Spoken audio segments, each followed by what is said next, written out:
Hello, this is Christy. Today's Camtasia tutorial may be a little long, but it's a great treat for you. I'm showing you how to create a fancy animated brushes that you can use to reveal content or use them as backdrops for text or content. And these are animated. It looks like someone is drawing with a brush on the page, and they also can be used as masks to reveal other content like pictures or videos in your videos to make them look really interesting. And we will build this from scratch. I will show you everything that I do, how to get to them, how to get the brushes, how to animate them, how to reveal your content with them. So let's get going. So the way that I use these brushes is first I need to create my brush. And I actually have to enlist the help of Photoshop for this. I draw them in Photoshop, but if you don't have Photoshop, you can create your own brushes or you download them from the internet. If you Google on the internet a brush stroke, you can find all of these images and you can maybe go buy one or download one. And what you're looking for is a straight line one, like these ones on the right here. You're looking for a straight line brush so that you can then use it to create a mask and animate it. And they also have to be black or preferably a single color. Another thing that they need to be is they must have a transparent background. So they have to be PNGs or vectors if you can export them as PNGs.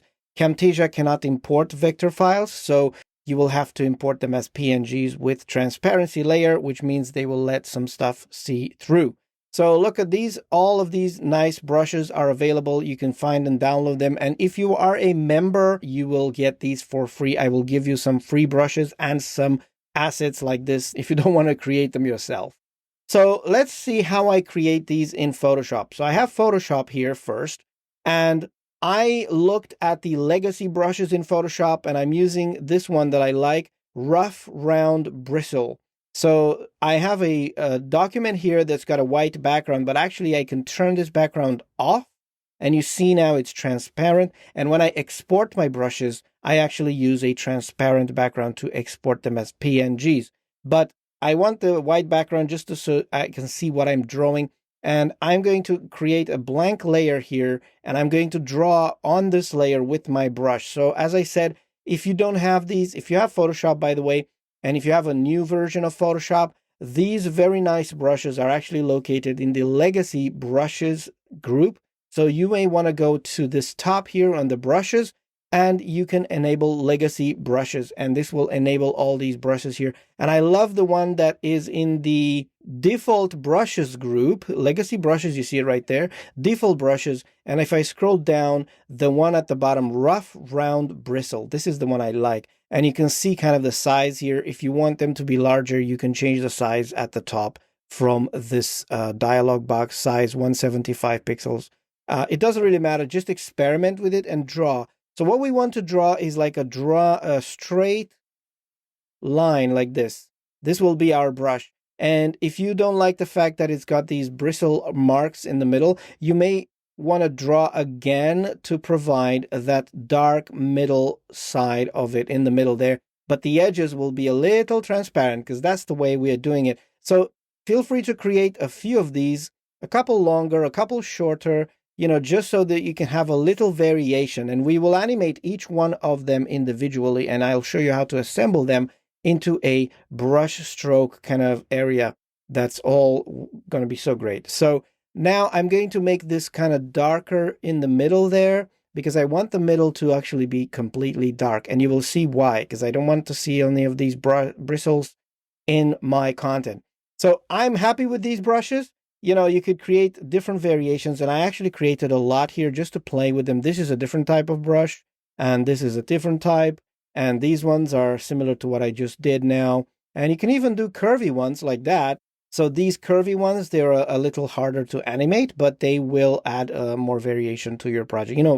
Imagination here, feel free to experiment. And okay, so now I'm going to actually go back to that layer that I created with these 4 brushes. And I will export these individually. Before I do that, I want to turn off this background layer, the white layer. And again, this is going to reveal some of the background behind it. And if you think that the middle of these brushes is still brighter or it's not dark enough, feel free to also draw again on top of this layer until you are happy with kind of the darkness of your brush. This is important because if you don't want some of the video or pictures or whatever you're revealing to see through a little bit in the middle, you then need to ensure that your background is dark like this. The edges can be bright, it can be a bit transparent. That's what we're going for here. And we want those edges to look like a brush. So here we go. These are my brushes. I'm happy with them. I'm going to export these as PNGs individually. You can actually export this whole image on its own and crop it in Camtasia. But honestly, I would like to use them different images because I want to treat them separately. I don't want to worry about cropping this. So I will call this one short brush, longest brush, medium brush, whatever. So I will create animation. So the way I'm exporting these individually is in Photoshop. I just make a selection like this around the brush area. Make sure you leave space for these little bristle ends to not be cut off. And then Command C or Control C to copy. And then I will do a new document and then use clipboard as the size. That's going to have the size that is the brush in my clipboard, and paste. Command V, Control V, look at this document. If I zoom in here, you will see the brush document and it's got the background that's transparent right there. And this is what I save as a PNG file with Alpha. So when I save, I just choose a folder here. I'm going to go with brushes. And then inside of that, I'm going to call them the names in order of their length. So this is number 2, which is longer than the first one. And make sure it's PNG and then close. Okay. All right. So now I saved my brushes. My work in Photoshop is done. Let's see what they look like. So these are my brush files, brush 1, 2, 3, and 4. And they are PNG format with transparent background. Time to bring these into Camtasia. Okay, so I have Camtasia open here. Select all these brushes and just drag them to my media bin. And you see them 1, 2, 3, and 4. And you can see there's no white background there, obviously, because they're PNGs. Let's now create the animation we want. And to make this easy for us, I'm going to temporarily change the background of my project to a brighter color, not black. Because if I bring this brush on my canvas, I don't see anything. So I'm going to go to the top and go to project settings and change this to be white or gray. And there you go. This is my brush.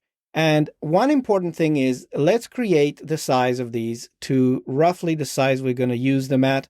Let's use the height as a reference because I'm hoping that my brushes have the same thickness but different lengths so that I can use them together without worrying about scaling them up or down.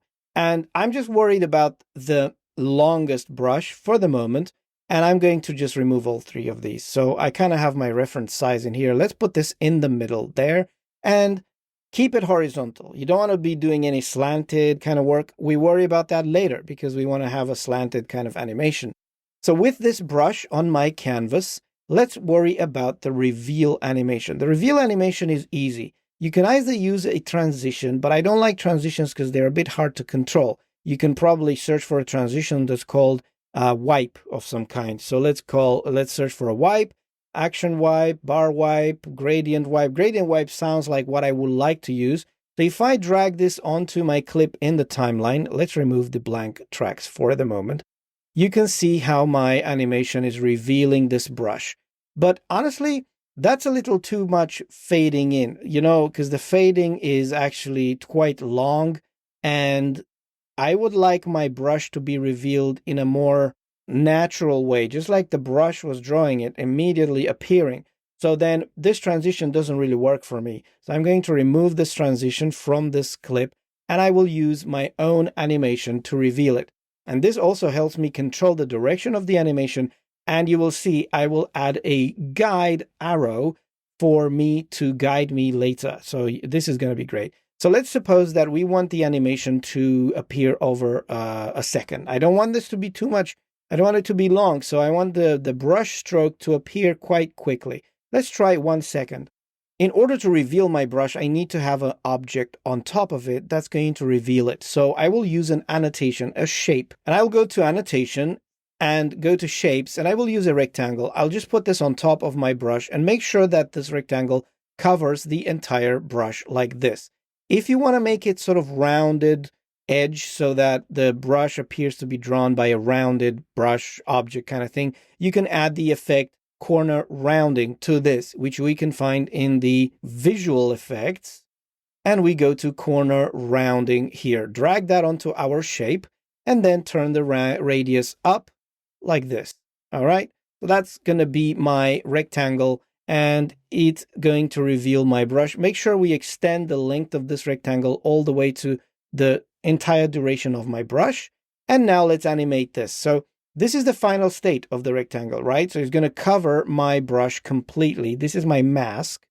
And I'm going to animate this. So I'm going to go down on the timeline, Shift A to add an animation, a custom animation. And this ending frame, I'll leave that alone because this is where my brush is final. And on the left, I'm going to move my playhead before the animation and slide this object left all the way out like this. You know, so that's where the rectangle starts. So watch the animation now. Okay, and all we now have to do is reveal that with a mask. So I'm going to go to the visual effects and we use our trusty old media matte effect. Drag that onto your rectangle like that. The rectangle becomes invisible because it is now a mask. And watch this. You can see the brush being drawn. If I play the animation, right, there's my brush. Now you can play with the easing if you wanted to make changes to the easing. Right click on the animation. Instead of exponential in and out, you can put bound, you can put none or linear or whatever on Windows, and then the animation is going to be kind of a constant speed. You don't have to do this. I like the exponential one. It mimics a little bit of human hand movement. So that's my brush right there. That is the first animation I wanted to do. Now let's create a guide. Because if you're going to use this as a mask, this is of course nice because you're creating a brush stroke and you're happy and it works. And if it's good if you don't want to use this brush as a mask, because now I can actually group this together, select both of these and Command G or Control G, and there is my brush. In fact, you can crop this portion here, which is the side of the animation that is the rectangle on the side there. I don't care for this. All I want to do is use the crop mode, go to crop mode at the top, or hold down the Option key or Alt on Windows to go to crop mode, and let's cut this short here, okay? Because this is all I'm interested in, this part of the animation. I don't care about the rest of the stuff that I can't even see anyway. So my rectangle is still going to come in from that edge, you see, and reveal my brush. So that is all I need. Now, what I was saying about the guide is this. When you place this on your canvas the first time, you're not going to see anything because the animation hasn't played yet. So I can't see anything right now. So for that reason, I would like to go inside of this group and I will place an arrow on top of my animation right there at the beginning and all the way to the end, because I need to see when I want to use this. If I put it in my library, I want to see which direction is the animation going in and how large and how long is the brush, right? Before I even see it. So for that reason, I'm going to go to annotations and I'm going to go to arrows here, and I'll just pick one of these arrows and place it on the timeline right there. And I'm going to make it as long as the animation right there. Okay. And you can see it's kind of small. Let's make it thicker using the thickness control, and let's make it longer like this. So this is where the arrow is going to start and end like that. And you know, if you want to make it red, that's your choice. Make it red or yellow or whatever you want to use as the guide color. I don't care, but this is going to show you what the size of the brush is and what is the direction of the animation. So now, if I go in the outside of the group, I can rename this group. Let's rename this group. Let's call this one brush 4. This is brush 4. So brush 4 is like this. Look, the arrow shows up even before the animation plays, right? And it reveals that. Well, what am I going to do with the arrow when I don't need it? I placed my brushes in, and now I don't want to see the animation. That's not a problem. Click on this group before you add it to your library and go to the top where it says Group Properties and click on this little quick property editor. And let's add the arrow, if it's not showing there, let's add the arrow as a property we can control, like this, save. So now the arrow thickness is here. I can control the arrow thickness from outside of that group whenever I need. So after I have placed this arrow, this brush where I need it to be, I can just make the opacity or the thickness of this 0. So there you go. I don't see the arrow anymore, but it's still there. If I ever need the guide again, just turn the thickness of the arrow up and it's going to be used as a guide for me to see that. So make sense? Okay, this is great. So now I'm happy to add this one to my library. This is called brush 4 because it's the longest one. Now let's create a shorter one. Okay, so I'm going to save my document. I don't want to lose this if Camtasia crashes, so let me save. All right, so I saved it. This is brush number 4. Let's make a copy of this. Command D to duplicate on Mac or Control D on Windows, or, copy paste. That's your choice. Brush 4, let's put it here and let's call this one brush 3. Rename group brush 3.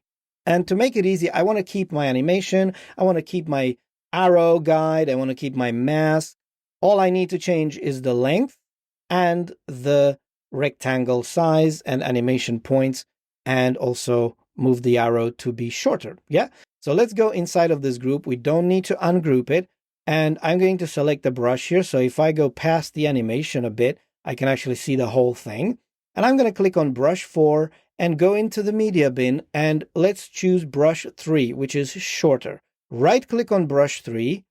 And I believe on Windows, you can replace the selected one on the timeline. But if not, I will just grab and drag this on top of the brush and hold it there until it becomes with that green outline. When it does, I will be able to replace that and click on it and say replace.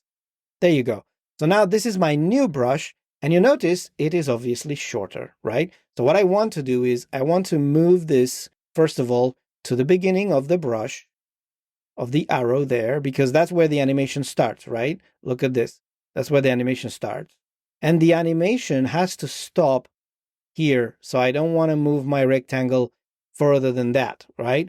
So I'm going to select my rectangle down there and move it left until it starts to hide my brush. Look, using the arrow keys. Here we go. Now it's hiding it, see? So I don't want to go further than that. So I'm going to stop here. This is where the rectangle stops. So watch the animation. Done, right? So we have all that easing in and out and slowing down. And finally, we need to select the arrow and, of course, make it short, like here. So that's my new brush, right? So if you're not happy with the placement of these things, come out of the group, select the group, and you see, look, the group is actually extended to the right because the previous brush was larger. I again hold down the Option key, go into crop mode. You notice the border changes, and let's drag the end of this and bring it back in here. So this is my object. I see the size kind of contained in there, right? So this is my object right now. Let's play the animation from the beginning. There you go. And again, because we duplicated it, we still have the option with the arrow there to make the arrow invisible if we need to. And we are done with this one. So this one is also ready now to be added to the library. Not done yet. Save. I will quickly go and do the other ones. I'm not going to do much explanation. Command D to duplicate. Let's create brush number 2 now. This is it. You can double click on this to go inside. Double click on the tab here. Let's call this one brush 2. And let's replace brush in here at the bottom. Drag brush 2 from the media bin and hold it and release it on top of this one when it's green, like that, and replace. Boom. It's even shorter. Let's move it to the left where the arrow begins. Let's click on the arrow to shorten it as well, and then control the animation at the end for the rectangle even more to the left like that. Okay, let's test the animation. Boom. It's great. Now let's come out of this, click on the group, and you see the edges of the group. Hold down Option key to crop the group even further like that. All right. So I'm happy with brush number 2 now. Let's do the shortest one, brush 1. That's the shortest one. I'm going to just keep them all here. Make sure you save and Command D to duplicate this. Go to the top here, move it, brush 2, move into it, double click on the bar, double click on the tab, brush 1. This is brush 1 again, okay? Move past the animation so we can see kind of the length of it, and select brush 1 from the media bin again, drag it, drop it on top of the brush object, release, replace. Look at that, it's even shorter. Move it to the left, and then move the arrow even shorter like this, and finally the animation, move it even closer to the left right there. Here we go. Let's test it.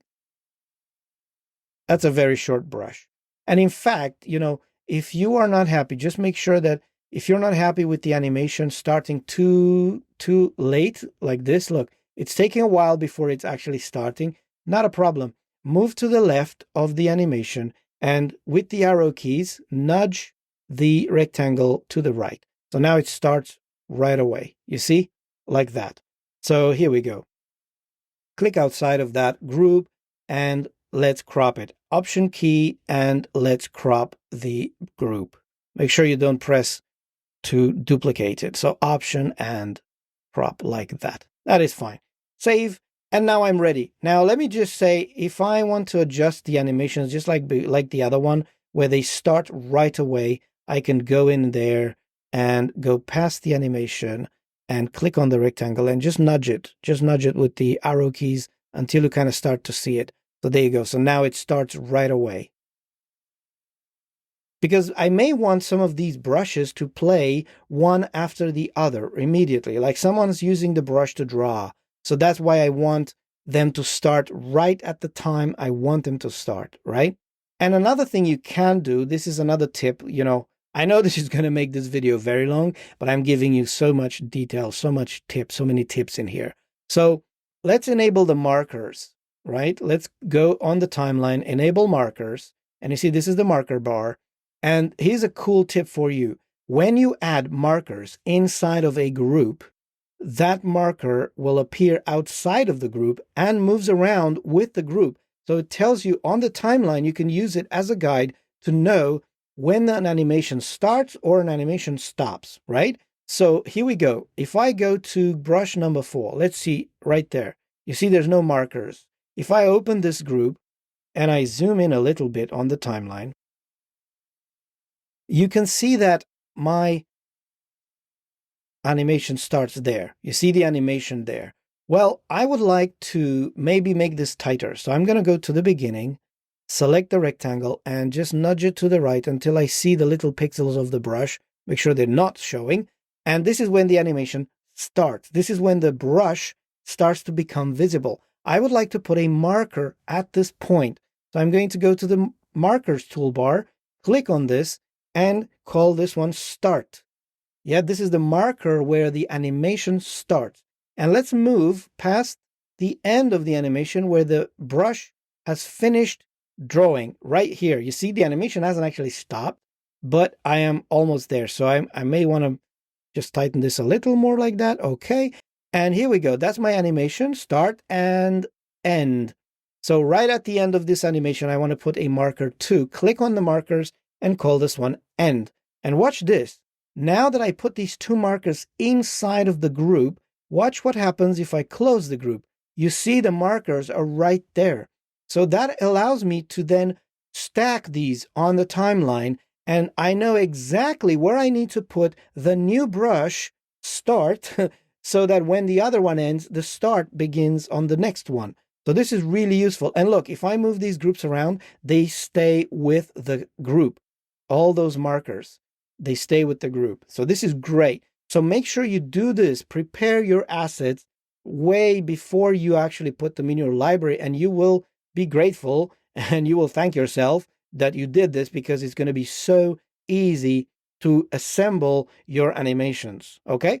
So here we go. This is brush number 4. I'm going to go ahead and put these markers on all the brushes. So I'm going to go to brush number 3, go inside the group, locate the moment the brush starts. If it's too late, again, click on this one and just move it in right there. So it starts right away. Put the marker in, call it start, and then go to the end. Boom, boom, boom. It's done here. And I want to put a marker here for the end, right? Done. Close that. There's the markers, right? So now if I want to have a brush playing immediately after the first brush stroke, I will move this at the start and at the end right there. Match the start with the end. And what, of course, you want to match the position too. So let's call this one, let's put this one at the bottom and rotate, right? Because you can now rotate things like this, scale them up. Okay, here we go. That's another brush stroke right there. You can play and rotate this. I'm giving you already a hint of what we're going to do. And watch this. Brush, brush, right? That's cool. So the brush plays immediately after the other one. Of course, you will have to turn off the arrows, but that's fine. That's fine. You can do that in one go at the end. So now that I've demonstrated why you need these markers, let me just finish doing the markers on all of these groups. So brush number 2, let's go inside and let's locate the start of the animation. Marker, start. It's very easy. And marker end is right here. Cool. And finally, let's do it on the first one. The start is here. And the end is here. This is really nice. Okay, all right. My brushes are done. My groups are done. I am ready now. Let me go and create a blank library for these objects. Go to library, create new library, brushes, and I will add all these 4 groups into my library. Right click on them and add to library. You don't see it because it's in my outside of my screen, but if you right click on it, you say add to library, and there it is, brush 1. So if you give them the numbers in order of length, you exactly know what you're going to pull from your library next time. So use visible size. This is important because I want my asset in the library to be saved with this visible size and not the canvas size. Add, and let's go to the second one. Add to library, brush 2, visible size. Again, brush 3 and 4. Here we go. I've got a library with 4 brushes, different lengths, and arrows and customizations and markers, everything. So basically now I can really just delete these, right? Because I don't need them. And I can always bring them back from my library. Look, brush 1 is the shortest one. Right click, add to timeline, add playhead, and here we go. Now there's one bug. Camtasia has had this for years, and in the size of your groups is not sometimes kept when you put stuff in your library. This is Camtasia 2023. I have contacted TechSmith a few times about this. They haven't fixed it. So here we go. You see, I cropped my group, but in fact, it hasn't become cropped. So you can still see that size of the group is way larger than what I actually did. So, you know, you may have to crop it again. You don't have to, by the way, you don't have to crop it like this. And there's another bug right there. If I try and crop it, it just loses everything. Oh my goodness. All right, there's a bug. Anyway, you can probably leave it alone and just use it like this. It doesn't show anything. It's just harder to manage and to, you know, to rotate stuff because you have all this stuff around. But what are you going to do? So anyway, this is the brush number 1. Now, let's create a little thing to put some text on, right? So one way that I would use this is this. I would just bring some brushes in here and create like a brush area that I will put some text on, right? So this is one. Let's choose the longest one, brush 4. Let's put that one there. Now, if this happens to you where you get this bug where the geometry of the group is broken, you see this group here, I saved it to my library, but in fact, it's collapsed in here. I can probably just drag it and expand it. No, I can't. You can actually right-click on the group and say resize group to visible size, and that brings it back to hopefully the size that it's supposed to be. Now, I don't know why this hasn't been fixed. And again, here, you see, if you select on the group and it's larger, you can try to do this. Right-click, resize group to visible size. And sometimes it works, sometimes it doesn't. Like in this case, it didn't work. So I don't know. But this is one thing. You can also do canvas size, and that's going to be unpredictable. But at least you're going to, it's enabling you to see the object and perhaps then resets the crop, and you can do it like this again. I don't like bugs, but what are you going to do? And here we go. If you hold down Command key, this is the center of rotation for your object. You can hold down Command and move this in the middle of your object like this. So now when you rotate, it actually rotates around that point. You can also put this on the start of the arrow like that. So you can rotate around the beginning of your brush, whatever you want to do. Okay. So let's bring that brush in here. Brush number 4, put it on the timeline and zoom out. And I'm going to actually move the rotation point again on this one to the beginning of the arrow. So now when I rotate it, I can kind of rotate it like this. So here's a brush stroke. And let's bring brush stroke number 3 at the end of the first one. Let's move the first one away because I don't want it now. So this is the first one, brush 4. This is the longest. And immediately after it, we have a new one starting again. We have the group geometry problem. So resize to visible size. And then just use your Alt Option key to just reveal more. Here we go. So this one actually is rotated, goes the other way. Not a problem because the first one is drawing that way and the second one goes that way. All right. So I'm going to move the beginning of this right there like that and possibly move the rotation point. So you're going to be used to doing these a lot. All right. So you just move the rotation point and you can then rotate your object and place it there. And you're going to have to do a bunch of these things when you do this because things are not always the way you want them to be. So you'll have to move stuff around, maybe scale them up, make your brushes larger, thicker, and all that. So now let's bring brush number 2 in here. So I have all of them in my canvas. Brush number 2 is shorter, and let's play it. And I'm going to crop this again. Look, bugs. All right. So right click on this, resize group to visible size, and it's gone. Resize group to canvas size. Here we go. Reveal it. Yeah, this is a pain. I'm going to send this project to TechSmith so they can play with it and see if they can fix it. Here we go. All right, that's my third brush. Let's make it larger again. And this is going to draw it like this. And I'm going to replicate brush number 3 again. Command C, Command V, and put it at the end. And of course, it's going to play, and let's move it. Use the arrow keys to reposition stuff on your canvas if you want to. And let's leave it like this because it's ending there. And I'm going to draw it on top like that. All right, let's rotate the second one a bit to be, wow, the rotation point's really gone. So let's rotate this like that. Here we go. And why not make yourself some room in here. Zoom out. And let's bring back the first one, Command C, Command V. And again, you see the markers really help you quickly match stuff with the endings. And let's move this one there, right? Okay. So the whole ensemble is going to be like this. All right. It's not the best. Let's try a short one. Let's bring the first one at the very beginning. So I'm going to insert a track, right click, insert track below. And I'm going to go put this one here. And Alt minus, by the way, changes the height of the tracks. And let's shift all these tracks there. So now my first brush is going to be the very small one. And that's going to rotate, click on it. And I will rotate this to be like that. And the end of it's going to be there. Okay, so watch what happens now. That draws there. Then the long one starts.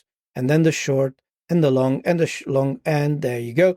And let's copy this short one and place it at the top here at the end. Paste, match the beginning, and move it down there. Here we go. So that's the last brush stroke. If you want it to be larger, feel free to zoom stuff in and make them overlap a little bit because that gives it a bit of natural kind of look for it. And in fact, I don't like this one in the middle here. I think it's this one. It's a bit too small, so I'm going to just increase the size and shift it up a little bit. So it's okay for the brushes to overlap because that avoids having like white space between them, right? Here we go. These are my brushes. Look at the animation now.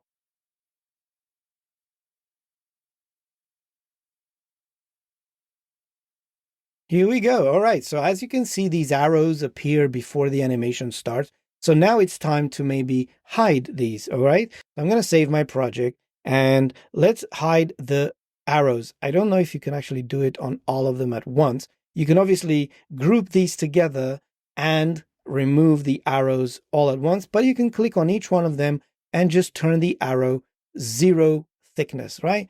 So it only takes you a little bit like that.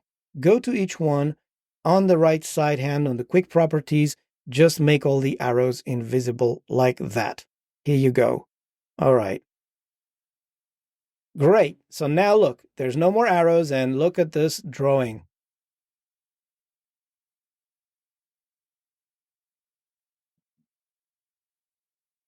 That is really nice, right? So if you're happy with this, by the way, if you're not happy, by the way, if you want them to animate faster, you're going to have to go inside and make those animations shorter. The ones that bring that rectangle in to reveal them, you want to make that shorter and then they will animate faster. But let's say I'm happy with this. So now how do we do the second effect I wanted to show you? The one where we reveal a picture with these brushes. And this is where it's important to have these transparent because they are transparent and they will only allow stuff to be seen here where the black and the light gray areas are. Everything else is not going to be visible. So let's create a group. I'm going to select all of these just to demonstrate. Command G to group them. And look, look at all the arrows there, right? If you're going to save this particular animation to your library, it's important to go and to the group properties here to the top, edit your quick properties. And you know what? All these arrows, you don't want to change them all manually. If it's all a group now, you want to put this into your library for later, you just go and say, you know what? I'm going to combine these arrows because they're the same thing. Click on this little arrow below them like that, and they will be unified. They will be linked. And that means that, look, in the quick properties on the right, you're only changing one and it changes all of them the same way. Save this group. And now watch this. If I want to quickly reveal the arrows, I just change one thickness and look, I see all the arrows now. So this is another way to use quick properties like that because you can group properties together and reveal it. And if it's hard to see, you can change the color. It changes it for all of them like that. You see? So that's another tip for you there with the quick properties. Now, let's assume and let's hope the geometry actually works. You know what? The thing with the geometry in Camtasia is this. If you have a group and you save it to your library, the more reliable way that I found is when you save to the library, you just select canvas size. And that's going to actually force that group to be the size of the canvas.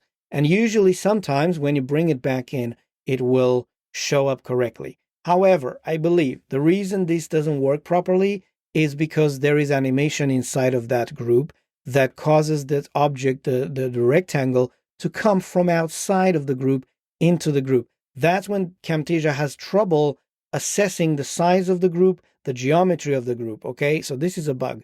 But anyway, let's call this one brush assembly 1, all right? I'm going to use canvas size for this one, add. Now let's see what happens. You know, if I go somewhere else in my project and try to bring that back from my library, let's see if that actually works. Right click, add to timeline. Okay, and let's play. There you go. That was more reliable. It doesn't actually hide anything because it's now cropped to the canvas. So you may want to do this if you are creating these assemblies with more of these animations.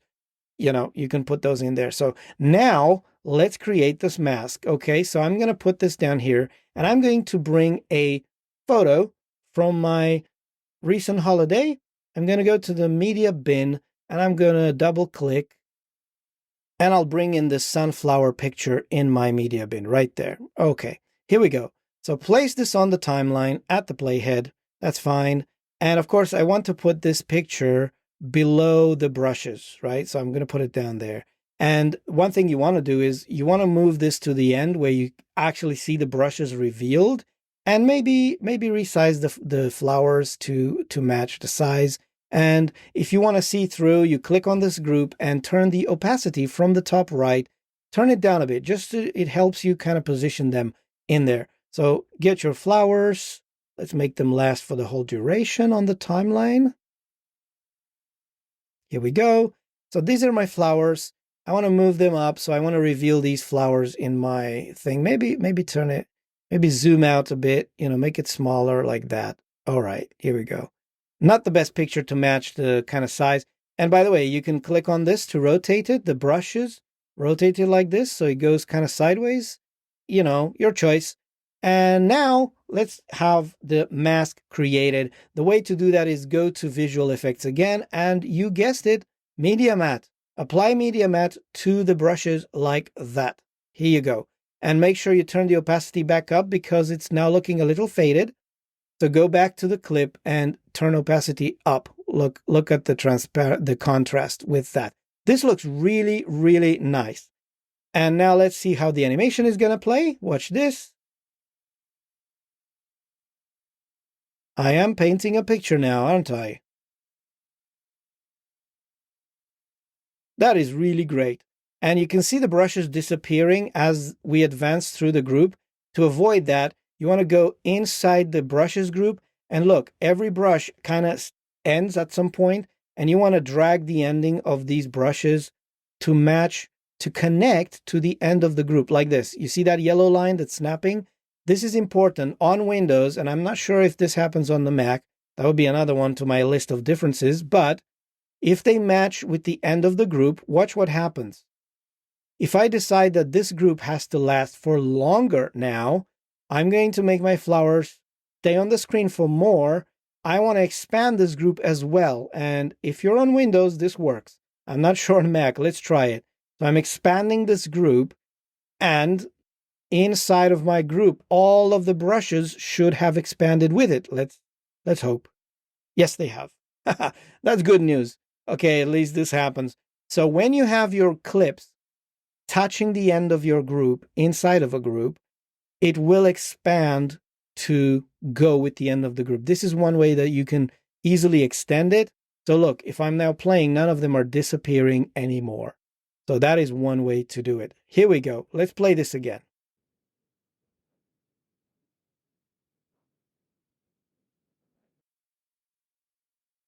That is really nice and interesting. So you can reveal stuff like this, and it looks like a brush stroke. You can move the brush around like that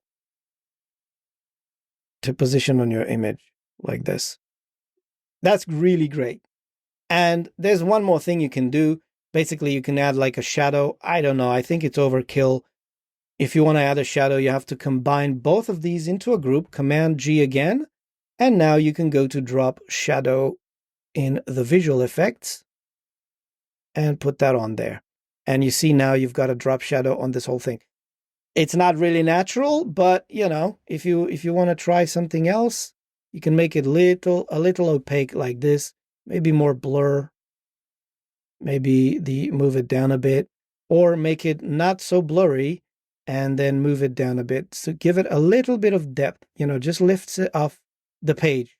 You see, without it and with it, it gives it a bit of contrast. That looks really great. And that plays with the animation.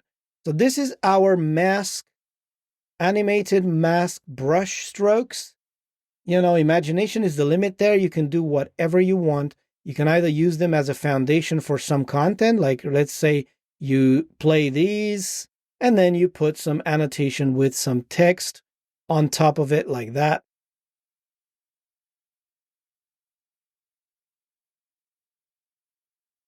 Here we go. Because it's back to school now, I'm going to just use that. Make the size larger. And if you're matching that with the background, you actually don't see the text. Make sure you expand it there. And you actually don't see the text until it's playing.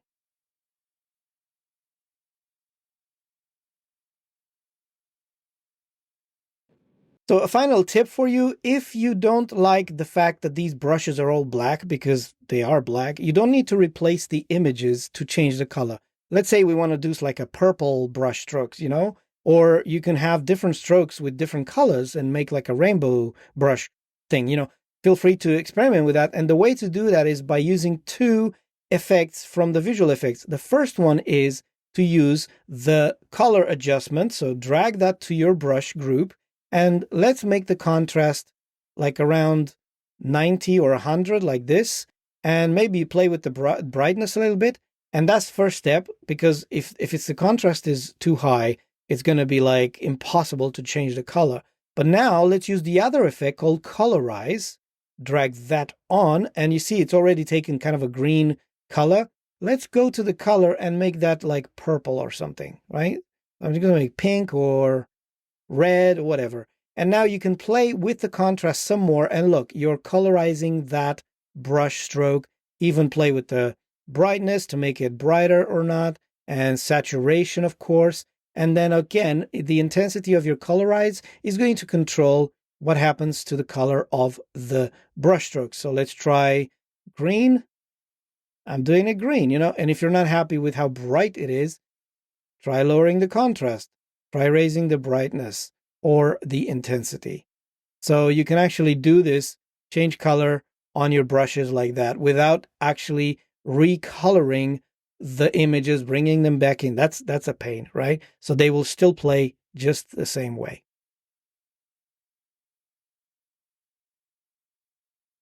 So the sky is the limit here. I hope you enjoyed this tutorial. I know it was a long one, so I hope you learned a lot. Feel free to watch it again if not. And then if you need help with Camtasia, I provide one-on-one coaching. Check the link in the description to book a session if you would like to.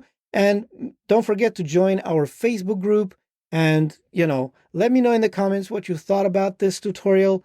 And if you enjoy these kinds of very long tutorials, and also check the link for my course, which I am working on now. If you want to sign up to the newsletter to be notified when the course is coming out. Thank you again for your patience and for watching this. I hope it was really helpful. Thank you. See you next time.